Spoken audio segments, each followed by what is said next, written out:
Borewell वाला भूत। कहानी है पुणे की। रश्मि और निखिल पति पत्नी थे।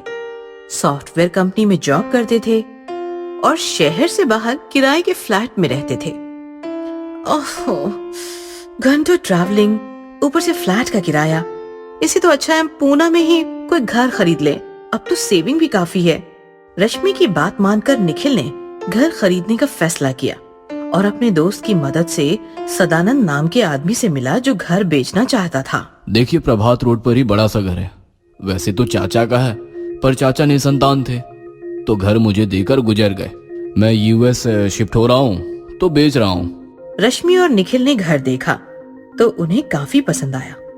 उन्होंने घर खरीद लिया और सदानंद यूएस चला गया। कुछ दिन बीत गए। रश्मि और निखिल नए घर में सेटल हो गए थे। उनका डेली रूटीन भी अच्छा चल रहा था। एक रात रश्मि और निखिल सो रहे थे कि अचानक एक आवाज से रश्मि जाग गई। आवाज काफी भयानक थी।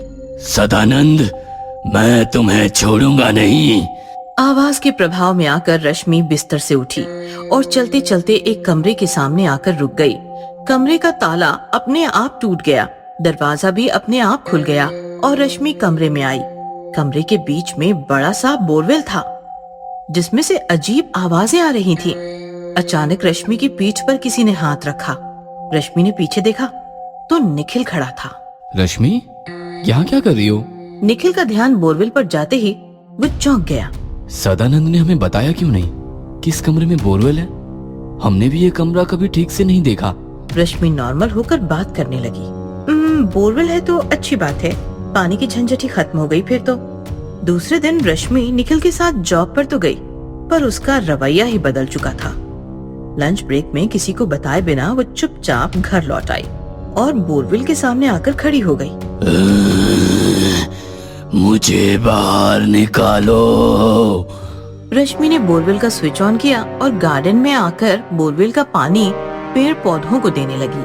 पानी से सारे कॉलोनी में दुर्गंध फैल गई। लोग नाक मुंह बंद करके घरों से बाहर निकले तो दुर्गंध बढ़ गई। लोगों ने नोटिस किया कि रश्मि दुर्गंध वाले पानी से गार्डन भिगो रही है। लोग चिल्लाते हुए रश्मि की तरफ भागे। अरे ये पानी सड़ चुका है, रुक जाओ। लोगों की बात सुनकर रश्मि जोर जोर से हंसने लगी और पानी की धार से उसने लोगों को भिगोना शुरू किया। दुर्गंध वाला पानी शरीर पर गिरते ही लोग भाग गए। शाम होते ही निखिल घर आया तो उसने देखा गार्डन के सारे पेड़ पौधे सूख चुके थे। निखिल गुस्सा हो गया और अंदर किचन में आया तो रश्मि खाना बना रही थी। क्या जरूरत थी कॉलोनी के लोगों के साथ बदतमीजी करने की? पागल कह रहे हैं तुम्हें? क्या जरूरत थी बोरवेल शुरू करने की? खाना बन गया है, मुंह हाथ धो लो। रश्मि की आवाज अजीब थी, मानो कोई पुरुष बात कर रहा हो। क्या हो गया है रश्मि? दोपहर में ऑफिस से भाग कर आ गई। मेरी तबीयत ठीक नहीं थी। क्या हो गया है तुम्हारी तबीयत को? क्यों ऐसे बिहेव कर रही हो?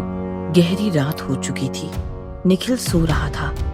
अचानक एक भयानक आवाज से उसकी नींद खुली। सदानंद, मैं आ गया हूँ। निखिल डर गया। उसने देखा तो बिस्तर पर रश्मि नहीं थी।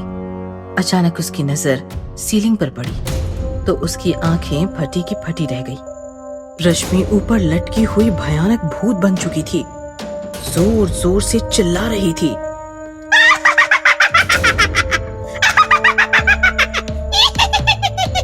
मैं आ गया हूँ सदानंद, मैं तुम्हें मार दूंगा। ऐसा कहकर रश्मि निखिल की छाती पर कूद पड़ी और उसने निखिल पर हमला किया। रश्मि छोड़ो, क्या हो गया है तुम्हें? रश्मि निखिल पर लगातार वार करती रही। निखिल ने रश्मि को फेंक दिया और भागता हुआ बोरवेल के कमरे में आ छिपा। निखिल ने मोबाइल निकालकर सदानंद को कॉल किया। सदानंद, क्या किया है तूने? मेरी बीवी पागल हो गई है, बार बार तेरा नाम ले रही है। और ये बोरवेल, ये सब क्या चक्कर है? सदानंद ने हंसते हुए कहा। माफ करना दोस्त, हुआ यूं कि मैंने चाचा की सारी प्रॉपर्टी हड़प ली और उन्हें मार के बोरवेल में दफना दिया। चाचा का भूत सता रहा था, इसलिए घर बेच के यूएस शिफ्ट हो गया। अब मेरा कोई कुछ नहीं बिगाड़ सकता। ना इंडियन पुलिस ना इंडियन चाचा का भूत। ऐसा कहकर सदानंद ने फोन कट कर दिया, लेकिन सच सुनकर निखिल की हालत बिगड़ गई थी। मतलब चाचा का भूत रश्मि पर हावी है और मुझे सदानंद समझकर मारना चाहता है।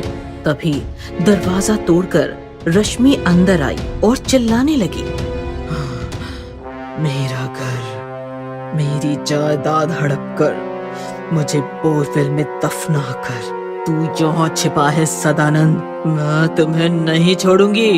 चाचा, मैं निखिल हूँ, सदानंद नहीं। लेकिन रश्मि ने निखिल को बोलने का मौका नहीं दिया। उसने निखिल को पकड़ लिया, खींचकर बोरवेल के पास लाई और निखिल के साथ साथ उसने बोरवेल में छलांग लगाकर अपने साथ साथ निखिल की जिंदगी भी छीन ली। दुल्हन बनी डायन पार्ट 2। कहानी है अमेठी की। मालती अपने जवान बेटे रघु के साथ रहती थी। मालती विधवा थी और उसने अकेले ही रघु को पाल पोस कर बड़ा किया था। फिर भी रघु मालती से नफरत करता था। इसी बात से मालती दिन रात दुखी रहती थी। कहाँ जा रहे हो रघु? मैं कहीं भी जाऊं, आपको उससे क्या? आप अपनी हद में रहिए। दरअसल मालती रघु की असली माँ नहीं थी, वो सौतेली माँ थी। रघु 5 साल का था तभी उसकी माँ गुजर गई और उसका शराबी बाप मालती को ब्याह कर घर ले आया।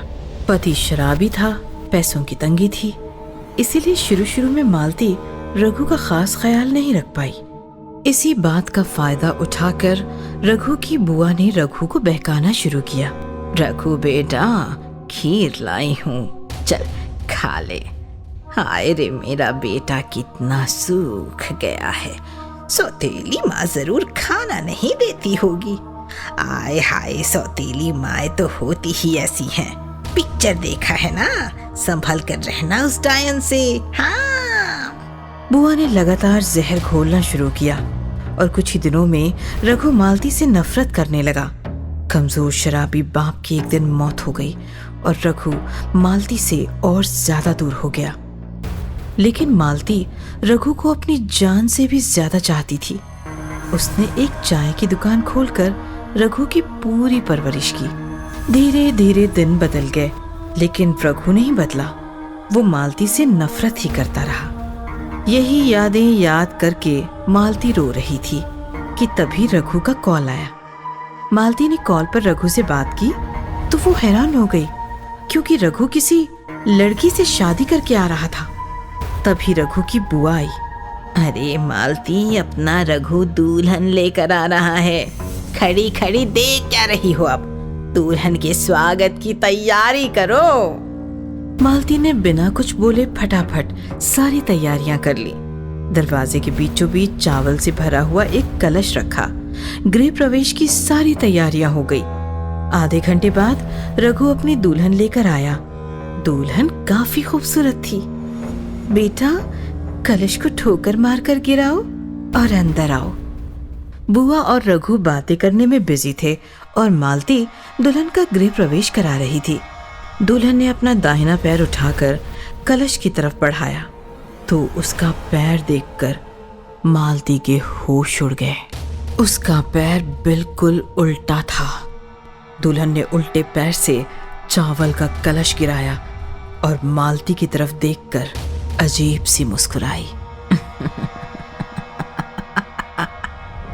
मालती डर गई और वहां से भागकर अपने कमरे में चली गई। रघु समझ नहीं पाया कि मालती को अचानक क्या हो गया। मैंने कहा था ना, ये डायन तुम्हारे शादी से खुश नहीं होगी। बेचारी दुल्हन का स्वागत भी ठीक से नहीं किया। अरे कोई नहीं, मैं हूं ना, मैंने सारी तैयारियां कर ली है। चलो बेटा, अपने कमरे में चलो। बुआ दुल्हन को लेकर निकल गई और रघु वहीं खड़ा खड़ा मालती के कमरे की तरफ गुस्से से देखने लगा। आधी रात बीत चुकी थी। मालती अपने कमरे में काफी परेशान थी कि तभी बुआ वहां आई। अरे स्वार्थी औरत, नई नवेली दुल्हन को छोड़कर भाग आई तू।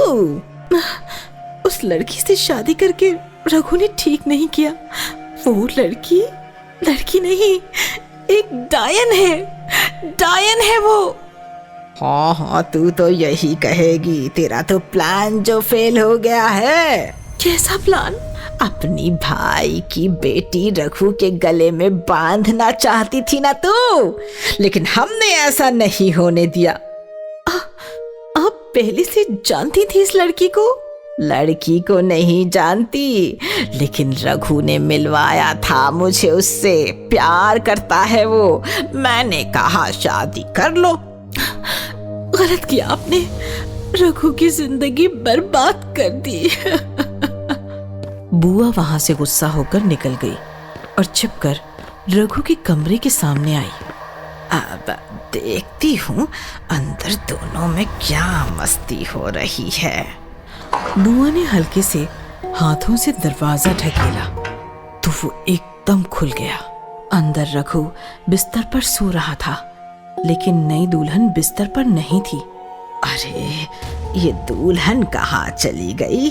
तभी बुआ की नजर ऊपर फैन पर पड़ी और उसके होश उड़ गए।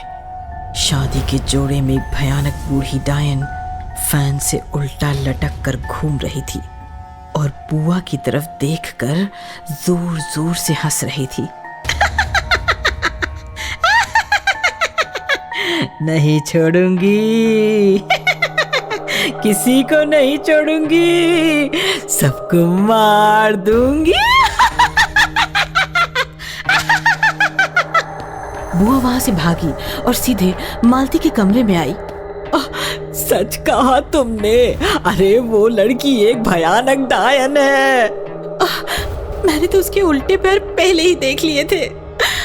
तो तब कुछ बोला क्यों नहीं तुमने? हे राम, अब क्या होगा? क्या फायदा, मैंने बोला भी होता तो आप लोग मेरा विश्वास नहीं करते। वो सब छोड़ और ये बता कि रघु को कैसे बचाना है। वो डायन रघु को नहीं छोड़ेगी। आप फिक्र मत करो, मैं अभी जिंदा हूँ। चलिए मेरे साथ चलिए। बुआ और मालती भागते हुए रघु के कमरे में गए तो डायन रघु की छाती पर बैठकर उसे नोच रही थी। रघु जोर जोर से चिल्ला रहा था। शादी करोगे, सुहाग रात मनाओगे। अब देखो मैं कैसे तुझे बर्बाद करती हूँ। बुआ बचाओ, मुझे बचाओ, बुआ। नजारा काफी भयानक और खतरनाक था। बुआ नजारा देखते ही पीछे हट गई और कमरे का दरवाजा बाहर से बंद करके अपने घर भाग गई। बुआ, बुआ बचाओ। तुम्हारी बुआ तो भाग गई रघु, लेकिन तुम्हारी माँ है अभी। डरो मत रघु। डायन ने रघु को छोड़ दिया और वो उल्टे पैरों से चलते हुए मालती की तरफ बढ़ने लगी। माँ संभालो, वो तुम्हारी तरफ बढ़ रही है। रघु के मुंह से पहली बार माँ सुनकर मालती में जैसे 10 हाथियों की ताकत और बहुत सारी हिम्मत आ गई। डायन ने उसके ऊपर छलांग लगाई और मालती ने बड़ी होशियारी से उसे चकमा देकर अपने आप को बचा लिया और झट से डायन के दोनों पैर पकड़कर उसे उल्टा उठाया। डायन तड़पने लगी, जोर जोर से चिल्लाने लगी। छोड़ो मुझे, मार दूंगी सबको, मार दूंगी। छोड़ो। रघु, भाग जाओ रघु, भाग जाओ रघु। छुरी लेकर आओ रघु। नहीं माँ, मैं आपको छोड़कर नहीं जाऊंगा। नहीं बेटा, भाग जाओ, भागो। मैं इसे और ज्यादा नहीं संभाल सकती। डायन की ताकत उसके पैरों में होती है। मैं इसके पैर काटना चाहती हूँ। ये सुनकर डायन और जोर से चिल्लाई। पैर मत काटो मेरे, पैर मत काटो पैर मेरे। रघु समझ गया और बुआ के बाहर से बंद किया हुआ दरवाजा अंदर से तोड़कर एक छुरी लेकर आया। रघु ने झट से डायन के दोनों पैर काट दिए। डायन किसी जानवर की तरह जोर से चिल्लाई और शांत हो गई। डायन मर चुकी थी। मालती ने झट से डायन का शरीर फर्श पर छोड़ दिया। रघु ने झट से अपनी माँ को बाहों में भर लिया और माँ बेटे फूट फूट कर रोने लगे। रघु, रघु।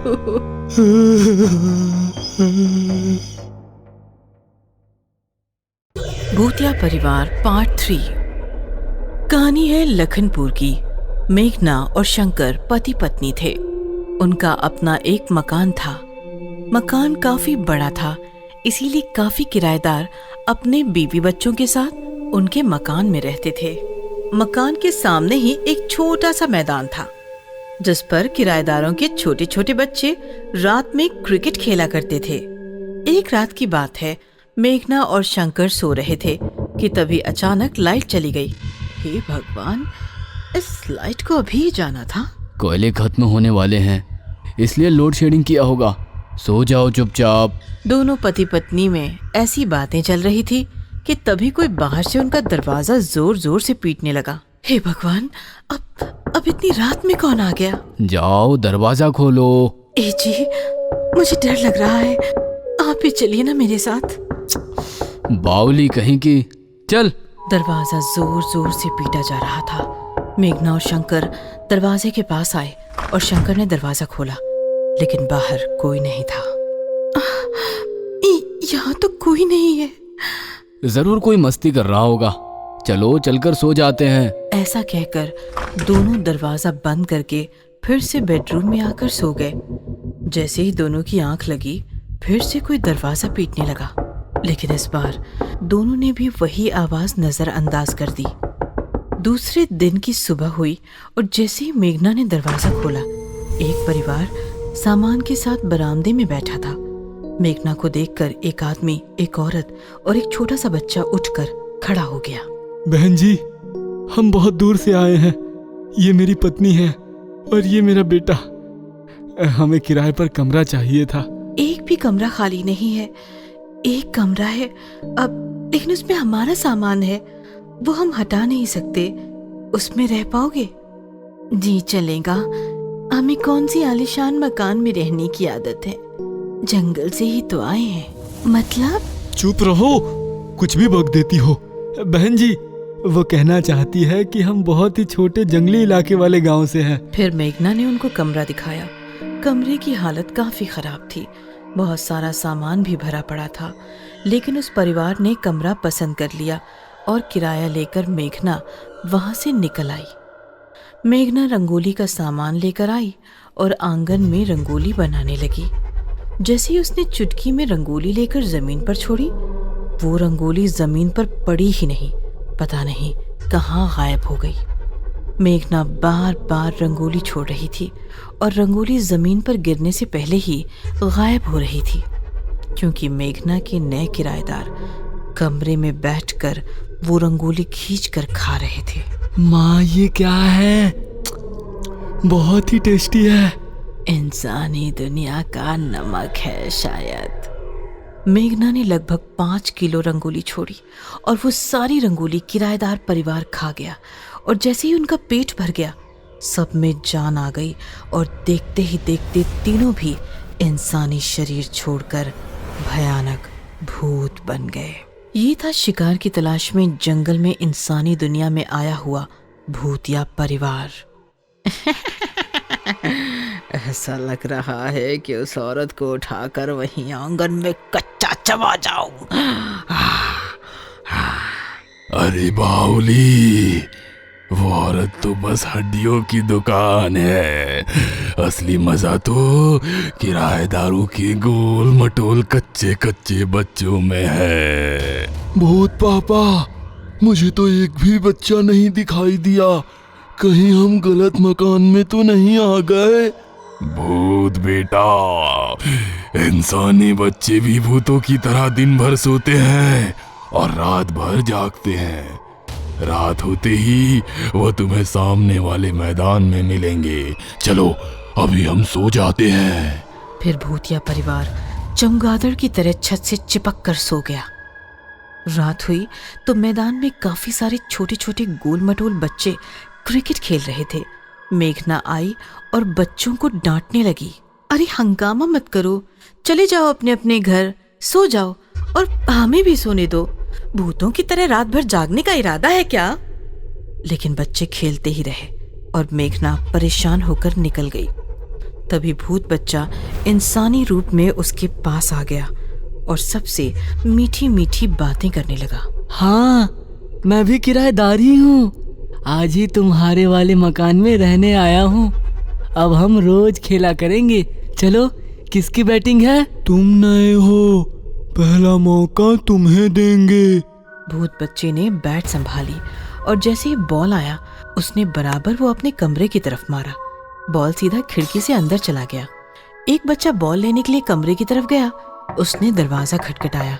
जैसे ही दरवाजा खुला, नजारा देखकर बच्चे के होश उड़ गए, क्योंकि सामने भूतनी खड़ी थी। भूतनी ने बच्चे को फौरन अंदर दबोच लिया और दरवाजा बंद कर दिया। बाकी बच्चे परेशान हो गए। अरे, ये राजू बॉल लेकर क्यों नहीं आया? भूतिया बच्चे का जवाब तैयार ही था। समझ गया, वो जंगली रसमलाई खा रहा होगा। वो क्या है ना, बॉल मेरे ही घर में गया है। पक्का राजू को मेरी माँ ने रोक लिया होगा जंगली रसमलाई खाने के लिए। जंगली रसमलाई? हाँ, बहुत स्वादिष्ट होती है। चलो, हम सब भी खाकर आते हैं, बाद में खेलेंगे। हाँ हाँ, चलो चलो। भूत बच्चा सबको लेकर अपने कमरे के पास आया और उसने दरवाजा खटखटाया। अंदर भूतिया माँ राजू को निपटाकर भूत के साथ रेडी थी। झट से उन्होंने दरवाजा खोला और सारे बच्चे अंदर खींच लिए। भूत देखकर बच्चे काफी डर गए थे। वो चिल्लाने लगे, चुप बैठो, नहीं तो अभी यही खा जाऊंगी। सारे बच्चे डर के मारे शांत हो गए। भूत बच्चा भी अब अपने असली रूप में आ गया और पूछने लगा, इन सबको यही खाना है ना? नहीं, जंगल ले जाकर खाएंगे। ये गलत है। आप दोनों ने राजू को निपटा दिया। मैं भूखा प्यासा शिकार लेकर आया तो अब मुझसे ही। भूत बेटा, राजू को मैं नहीं, तुम्हारी भुक्कड़ माँ खा गई। और भूत बेटा, अब हमारा यहाँ रहना ठीक नहीं। लोग होशियार हो जाए उससे पहले ही हमें इन्हें जंगल ले जाना होगा। फिर क्या, भूतिया परिवार ने सारे बच्चे उठाए और वो खिड़की से छलांग लगाकर ऊपर आसमान से होते हुए जंगल की दिशा में उड़ गए।